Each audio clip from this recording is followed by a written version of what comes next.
Good morning. Right now on Denver 7 News at 7 o'clock on Local 3, we are following breaking news. A Wheat Ridge police officer is in the hospital this morning after he was stabbed multiple times. Jessica Crawford is live near the scene near 44th Avenue and Robb Street. An RV park there is where this happened. Jessica.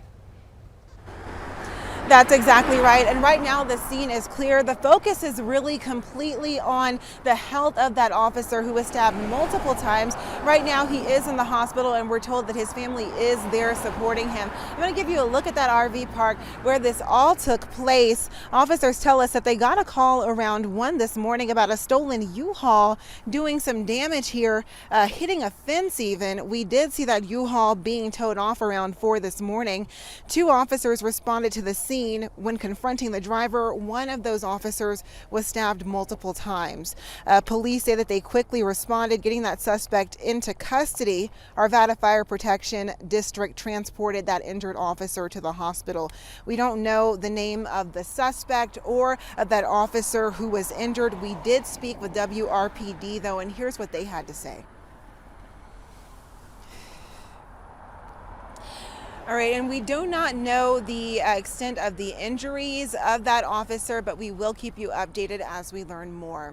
Live from Wheat Ridge, I'm Jessica Crawford, Denver 7. Thank you, Jessica. Also breaking from overnight, an Aurora toddler is safe after they were rescued from a stolen SUV.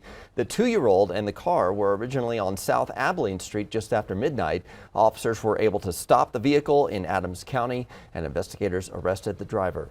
Right now, crews are working to put out multiple fires in southeastern Colorado. Overnight, Highway 50 reopened between Los Animas and La Junta. At least 125 people have evacuated to a local shelter. The Bent's Fort fire is roughly 1,000 acres and 10% contained right now. Officials don't know how big the fire is near Fort Lyon, but say there is no containment on that. Investigators say 2 homes burned down. Only one of them was occupied, though. Firefighters from Douglas and Arapahoe counties are helping crews set down south. And a live look right now from our Mile High camera. We've seen the wind picking up, and even though the temperatures are dropping, fire danger is still high, so keep that in mind. But the big news this morning, we set a new record low out at the airport for April 13th, 11 degrees. Meteorologist Lisa Hidalgo is here.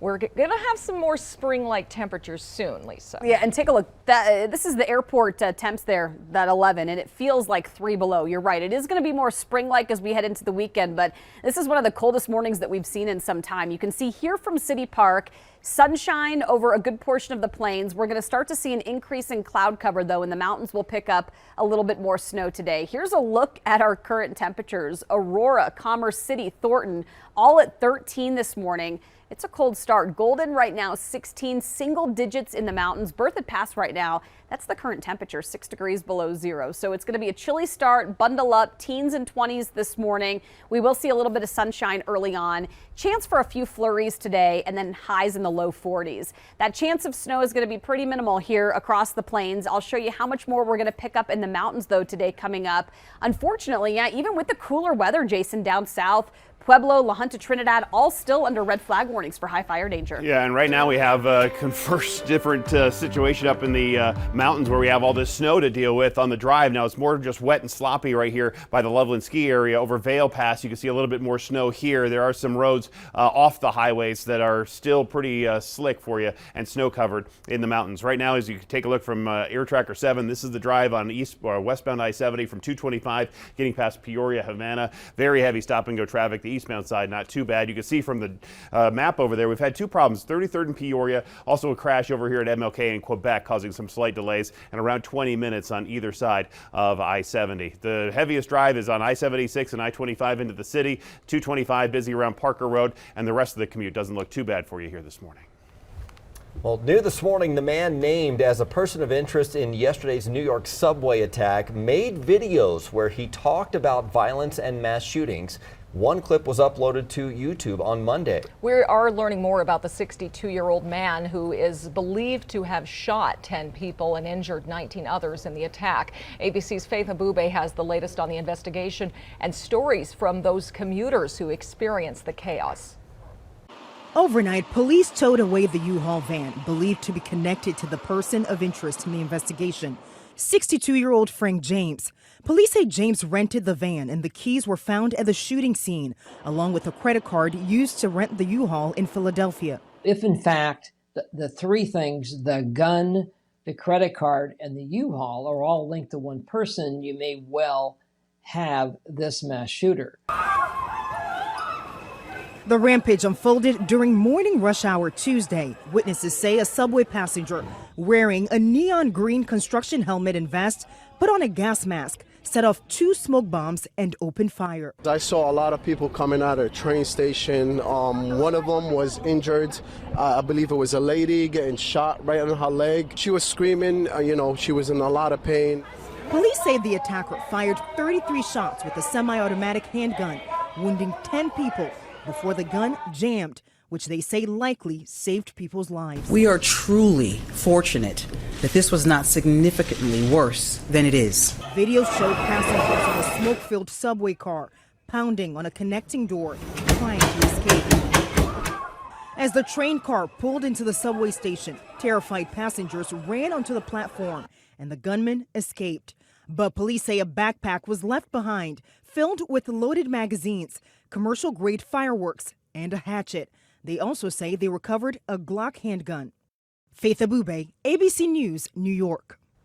Also in response to that shooting, Denver police and RTD stepped up patrols at local transit stations. RTD told its officers to be on high alert. They're also reminding passengers to report to operators or police if they see anything suspicious on trains or buses. You can always make an anonymous report through the RTD app.